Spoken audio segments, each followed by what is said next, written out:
এখানে ৯৫ বছরের একজন বৃদ্ধ, সে সম্প্রতি বিয়ে করছে ২০ বছরের তরুণীরে, যা নেট দুনিয়ায় তোলপাড় হয়ে গেছে।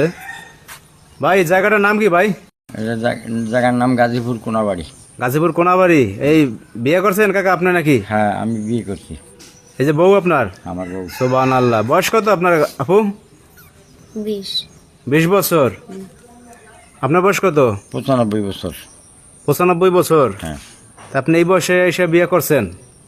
এখন বিয়ে করছি, আমার দরকার হয়েছে বলে আমি বিয়ে করছি। কিভাবে করলেন বিয়েটা একটু বলেন তো আমাদের। আমরা দুজনে চাকরি করতাম কোনাবাড়ি গার্মেন্টসে। কোনাবাড়ি গার্মেন্টস চাকরি করতেন? ওই দুজনের মানে আপনি কি পোস্টে ছিলেন ওই জায়গা? আমি ওখানে সিকিউরিটি চাকরি করতাম। মানে আপনি গার্মেন্টস সিকিউরিটি গার্ড? হ্যাঁ। আর আপনি? আমি অপারেটর ছিলেন। তারপর প্রেমটা হইলো কিভাবে? ওই গেটে দেখা যাওয়া আসা করে, এই যাওয়া আসা করতে করতেই একদিন বিয়ের প্রস্তাব দিলাম। ওই বিয়ের প্রস্তাব দিছে। মানে এই আপনাকে আপনার চোখ মারতো খালি বলছিলেন ওই যে? হ্যাঁ হ্যাঁ, এটা তো আমি ভুলেই গেছিলাম। মানে ও জাতি একবার চোখ মারতো, হ্যাঁ। আসতে একবার চোখ মারতো। এই চোখ মারতে চোখ মারতে মারতে আপনি ঘায়ল হয়ে গেছেন? হ্যাঁ, আমার কেরাম হয়ে গেল মনটা। পরে দেই যে একদিন বিয়ের প্রস্তাব দিল, তারপরে আমাকে বিয়ে হলো।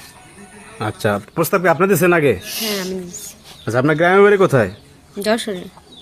তা আপনার ফ্যামিলির লোকজন জানে এই যে বিয়ে করছেন ৯৫ বছরের বৃদ্ধ?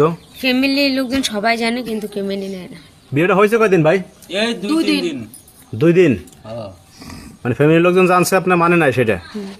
তা আপনি কি বিয়ে করে এখন এই যে আছেন, এটা কি আপনার বাড়ি না পার্শ্ববর্তী বাড়ি? এ আমার বাড়ি না। আপনি বিয়ে করে গেছিলেন বউ নিয়ে?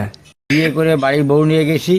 এই ছেলের বউ, ছেলেরা জাটা নিয়ে নাটি নিয়ে আমাকে বাড়ি খেদা দিছে, আর এই নাতির বাড়ি এসে। হায় হায় হায়, এই বয়সে করছেন বিয়ে, আবার বউ লয়ে উঠছেন বাড়ি?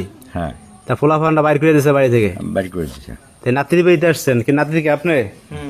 তো ভাই, যে আপনার দাদা হয়, তো এটা ঘটনা যে ঘটাইছে, এই যে এখন ২০ বছর একজন তরুণীরে বিয়ে করছে, হ্যাঁ? এখন এই তো গ্রামবাসীর লোকজন আসতেছে, সাংবাদিক আসতেছে, মিডিয়ার লোকজন, কেমনে কি ভাই বলেন তো? কি কম, আর আব্বু, তা বাদে আমার চাচা, আমার ফুবু সবাই দিছে বাইর করে। লাস্টে এই যে আমাকে বাড়িতে নিয়ে আইছি। এখন এই যে এখানে দেখেন যে আব্বু দেখে তালা মেরে থুয়ে গেছে। এটা এই বাড়িতে কিন্তু আমরা থাকি। মানে আপনার বাড়ি তো তালা মারছে আপনার আব্বাই? ওই তালা মেরে থুয়ে গেছে।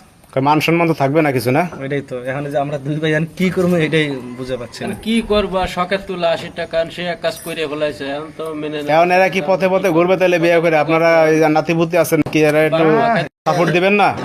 ছেলে ফেলে খেদাই দিছে, বাপ মা মেনে নিচ্ছে না, কি করবো? এখন কি করবেন আপনারা? এই যে মানে সংসার করবেন এই বউ নিয়ে, না সাইড হেরে দেবেন? বউ নিয়ে আমি সংসার করবোই। এই আপু, আপনার বয়স তো ২০ বছর, এই কাকার তো মনে করেন ডেট বেশি দিন আর নাই, তাই না? যদি তার কথা মারা যায়, তাহলে কি আপনি আর একটা বিয়ে করবেন নাকি? না না, আর বিয়ে করবেন না? মানে বাসুক আর মোরক এই স্বামী নিয়ে সংসার করবেন? হ্যাঁ। হায় হায়, কঠিন ভালোবাসছে, হ্যাঁ? তো চাচা, হ্যাঁ, কি বলবো, আপনি যা করছেন এটা তো আসলে ইতিহাস ব্রেক করছেন আপনি। দর্শক ভাইরা, আপনাদের কোনো মন্তব্য থাকলে অবশ্যই আপনারা ভিডিওতে এসে কমেন্টস করবেন। সবাই ভালো থাকবেন। আল্লাহ হাফেজ সবাইকে।